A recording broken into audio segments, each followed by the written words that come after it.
தினம் வந்து நம்ம வாழைத்தார் வந்து நல்லா ஊறுவதற்காகவும் காய்கள் நல்லா ஷைனிங்காக பளபளன்னு வராதற்காக நம்ம இத்தனை மருந்துகளை வந்து அடிக்க போகிறோம். வாழைத்தார் மேலே நம்ம மருந்து வாங்கியிருக்கிறதுக்கான பில்லு இது. மருந்தெல்லாம் நம்ம அங்கே மிக்ஸ் பண்ணி வச்சுருக்கோம். இங்கே போட்டிருக்கோம் பாருங்கள்.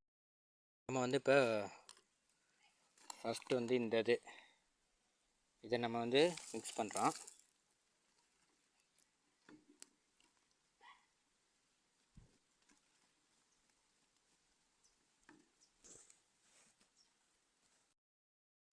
அடுத்தாப்புல இது NPK 1345. இந்த இது வந்து இப்போ இதுலேருந்து பிரித்து எடுத்து வச்சுருக்கேன். இதை மிக்ஸ் பண்ணுறோம்.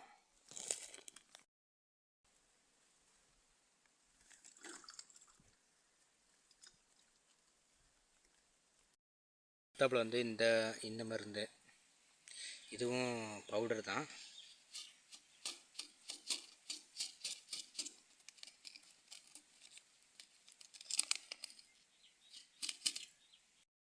அடுத்து வந்து நம்ம இதை மிக்ஸ் பண்ணுறோம். எக்ஸோலைனா எதமோ போட்டிருக்காங்க. இது நல்லா பச்சை கலராக இருக்குது. இப்போ வந்து அவ்வளோதான், நம்ம எல்லாமே கலந்தாச்சு. அடுத்து நம்ம வந்து ஒட்டு பசை இருக்குது. இந்த ஒட்டு பசை மிக்ஸ் பண்ணோம். இந்த பேண்டோ ப்ளஸ் வந்து நம்ம 5 பைலர் அடிக்க போகிறோம். இதில் வந்து 15 ml நம்ம நேரடியாக வந்து பைலர்லேயே அடிச்சுக்க போகிறோம். நேரடியாக பைலர்லேயே ஊற்றி நம்ம அடிச்சிருவோம்.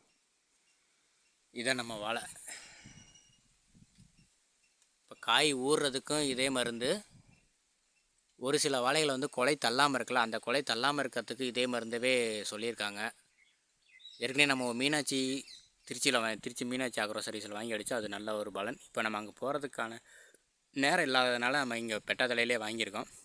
இந்த மருந்து கடையும் நிறைய விவசாயிகள் வந்து நல்லா இருக்குது அப்படிங்கிறப்பல சொல்லியிருக்காங்க.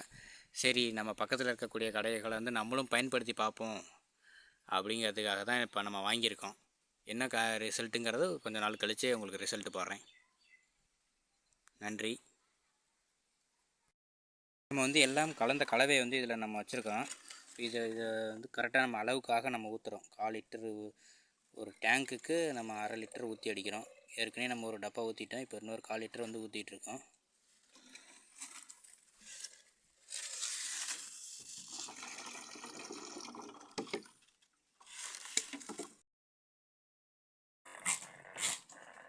எப்போ இங்கே எண்ணெய் பாட்டில் வச்சுருந்தோம்ல அது எங்கே? எங்கண்ணா டேங்க் இருக்கு. டேங்க் வச்சுருந்தே இருக்கு பாருங்க.